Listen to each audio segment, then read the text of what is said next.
from the IG's Pfizer report.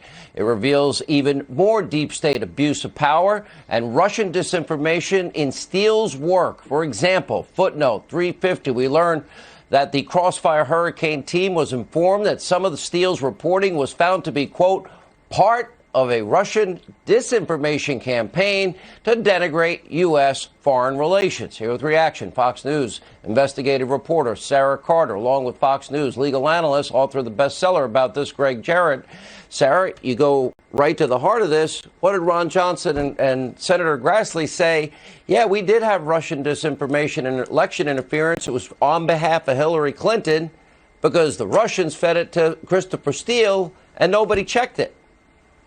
Right. And what was absolutely so stunning, Sean, is that what Grassley and Senator Johnson did, both these senators, was give that up to the American public, say this is information that the American public must have. And what it revealed was that senior level officials in the FBI and in the intelligence community, that's former FBI Director Comey, John Brennan with the CIA, James Clapper, they knew this. They knew this when they briefed President Trump in January 2017 on that dossier. Remember that briefing that they gave him, that private briefing? They already knew that a number of the information that was in Christopher Steele's dossier was disinformation. And they did so that they can get a news hook, so that they could then leak it to CNN and others.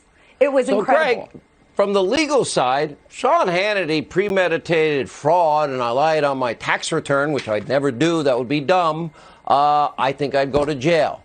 They knew it was lies. They continued with the lies. They put their signature on the lies. That would be Comey 3 times, and let's see, Yates, and even Rod Rosenstein, and let's see, who else?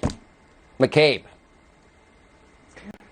Comey and his Confederates knew all along that this was nothing but Russian disinformation. I wrote in both my books, classic Russian disinformation. But Comey and others at the FBI hid this from the American people, from Congress. They deceived the FISA court. Instead of shutting down the probe and telling the truth, they concealed this information.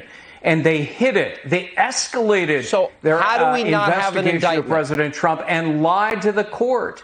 Well, how do we not have an indictment? Who tipped his...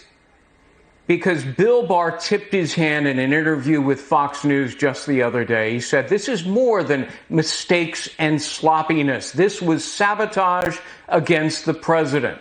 I don't think he would have said that unless he was briefed about the evidence gathered by John Durham. So potentially you're looking at abuse of power, deprivation of rights under color of law, fraud, perjury, and false statements. Can we please have equal justice? And this is why it's a criminal